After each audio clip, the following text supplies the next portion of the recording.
R your internet school চ্যানেলে তোমাদের সকলকে স্বাগত।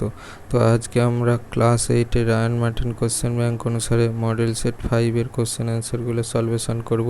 তো দেরি না করে চলো ভিডিওটা শুরু করা যাক। তো প্রথমে বলেছে 1-1 দাঁড়াও করতে কবি কার পাশে দাঁড়াতে বলেছেন? অপশান ক মানুষের, অপশান খ বন্যের, অপশান গ ঈশ্বরের, অপশান ঘ বন্ধুর। সঠিকটা হচ্ছে অপশান ক মানুষের। তারপর 1-2 তোমাকে সেই সকাল থেকে ড্যাশ মতো মনে পড়ছে? ক বন্ধুর, অপশান খ প্রতিবেশীর, অপশান গ তোমার, অপশান ঘ তাদের। সঠিকটা হচ্ছে অপশান গ তোমার। 1-3 কে সন্ধ্যা প্রদীপ দিচ্ছিল? অপশান ক মাসি, অপশান খ রমা, অপশান গ দাসী, অপশান ঘ বেনি। সঠিকটা হচ্ছে অপশান খ রমা। তারপরে হচ্ছে 1-4 রমার ভাইয়ের নাম হলো? অপশান ক যতীন, অপশান খ মহিম, অপশান গ নবীন, অপশান গ বঙ্কিম। সঠিকটা হচ্ছে অপশান ক যতীন। তারপর 1-5 এখনও প্রাণ আছে কথাটি বলেছিল? অপশান ক ড্রাইভার, অপশান খ কবি, অপশান গ ডাক্তার, অপশান ঘ ছেলেগুলো। সঠিকটা হচ্ছে অপশান ঘ ছেলেগুলো। তারপর 1-6 প্রত্যয়ের তপ্ত শঙ্খধ্বনি, শঙ্খধ্বনিটি কার? অপশান ক বিপ্লবীদের, অপশান খ পূজারীদের, অপশান গ অটোওয়ালাদের, অপশান ঘ ছন্নছাড়াদের। সঠিকটা হচ্ছে অপশান ঘ ছন্নছাড়াদের। তারপর 1-7 জীবিতের লক্ষণ হলো? অপশান ক নড়াচড়া করা, অপশান খ শ্বাস নেওয়া, অপশান গ বৃদ্ধি পাওয়া, অপশান গ সবকটি। সঠিকটা হচ্ছে অপশান ঘ সবকটি। তারপরে 1-8 ডিমে জীবন থাকে কিভাবে? অপশান খ লুকিয়ে, অপশান খ বাচ্চা হয়ে, অপশান গ ঘুমিয়ে, অপশান ঘ কোনোটাই নয়। সঠিকটা হচ্ছে অপশান গ ঘুমিয়ে।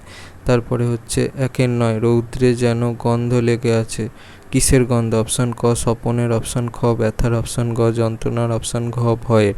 সঠিকটা হচ্ছে অপশান ক স্বপনের। তারপরে হচ্ছে 1-10 সিঁড়িটির পাশে জল সিঁড়ি হলো? অপশান ক নদী, অপশান খ পুকুর, অপশান গ দিঘি, অপশান ঘ হ্রদ। সঠিকটা হচ্ছে অপশান ক নদী। তারপরে 1 আজ সকালে মনে পড়ল একটি গল্প, কোন সময়ের গল্পের কথা বলা হয়েছে? প্রথম স্বদেশী যুগের সময়কার গল্পের কথা বলা হয়েছে। তারপর 2-2 রওনা হলুম সবাই মিলে হৈ হৈ করতে করতে, কোথায় রওনা হলেন?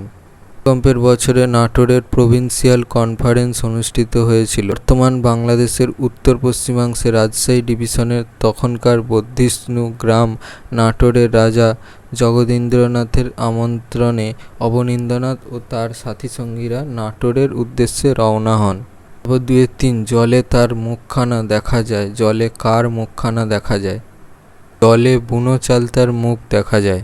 2-4 ডিঙিটি কোথায় বাঁধা রয়েছে? জলসিঁড়ি নদীর ধারে হিজল গাছে বাঁধা আছে। 5 বুকু কোথায় বসে খেলা করছিল? তাদের বাড়ির সামনে রোয়াকে বসে খেলা করছিল। 6 বুকুর মার কি কেনা ছিল? মার সিনেমার টিকিট কেনা ছিল।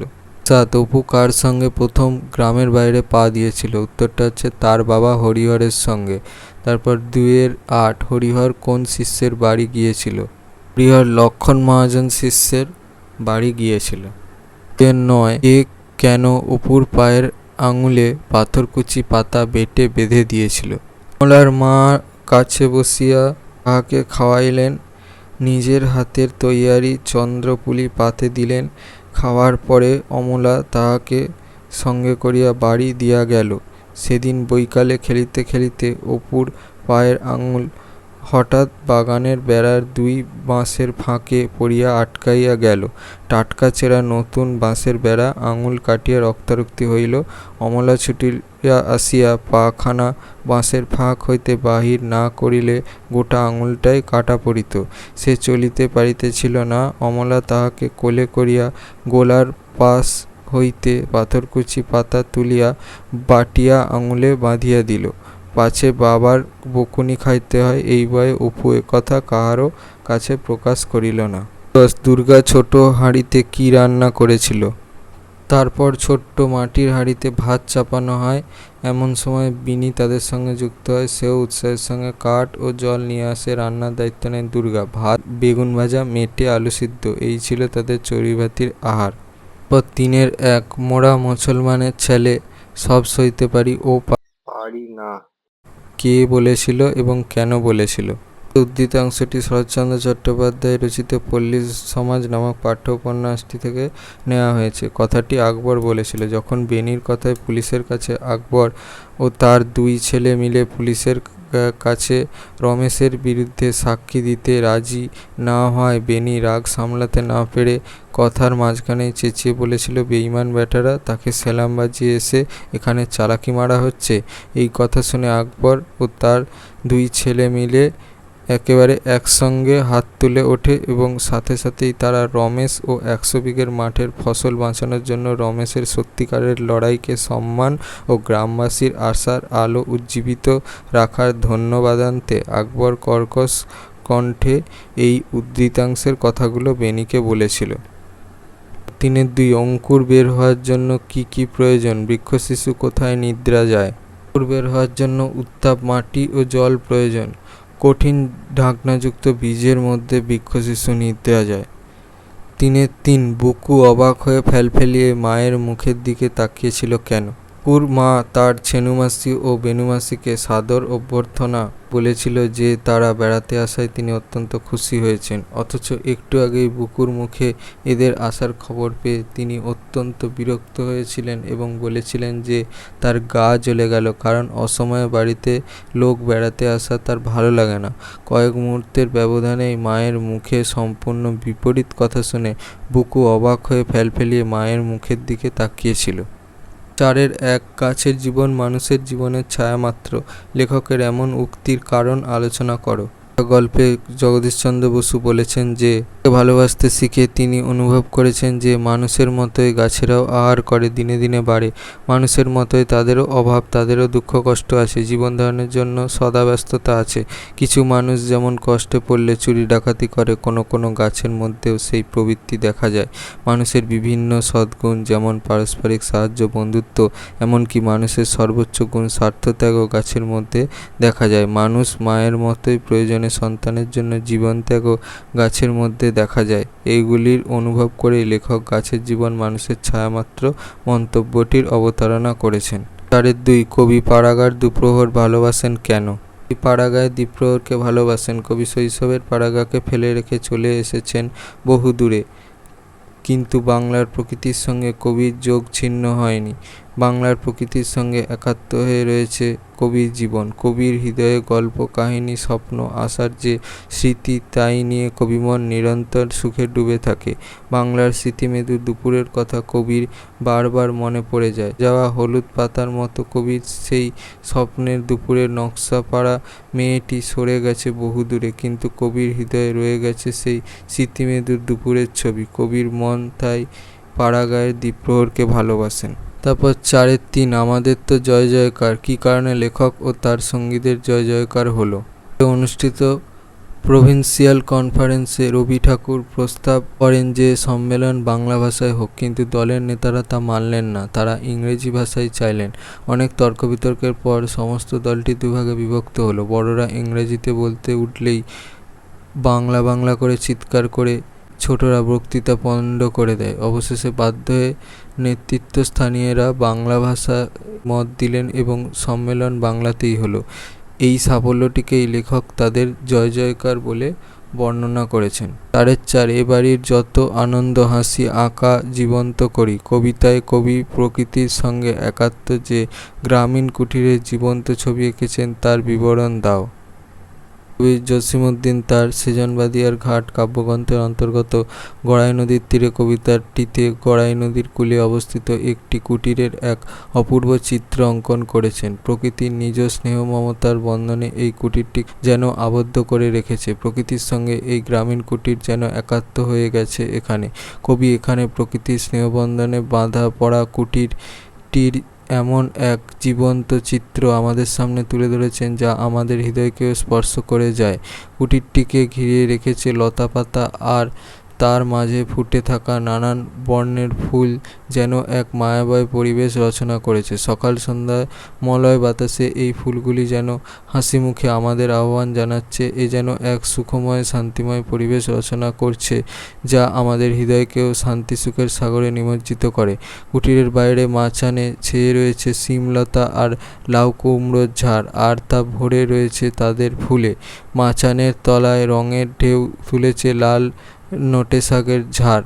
কোনো এক মহাশিল্পী যেন এক অপূর্ব পটচিত্র অঙ্কন করেছে এখানে, সেই সৌন্দর্যকে আরও বাড়িয়েছে এর ওপর মেলে দেওয়া কুটিরের কোনো এক বধূর লাল শাড়ি। এই রঙের সাগরের যখন মাঝে মাঝে জলচর পক্ষীরা তাদের ছোট ছোট ছানা নিয়ে বেড়াতে আসে, সেখানে যেন লাগে প্রাণের জীবন্ত স্পর্শ। তারা যেন সুমিষ্ট স্বরে গান গেয়ে নিজেদের মনের ভাব ব্যক্ত করতে থাকে। গাছের শাখায় বনের পাখিরা গান ধরে, তারা তাদের মুক্ত বিচরণ ক্ষেত্র হিসাবেই ধরে নেয় এই কুটিরকে।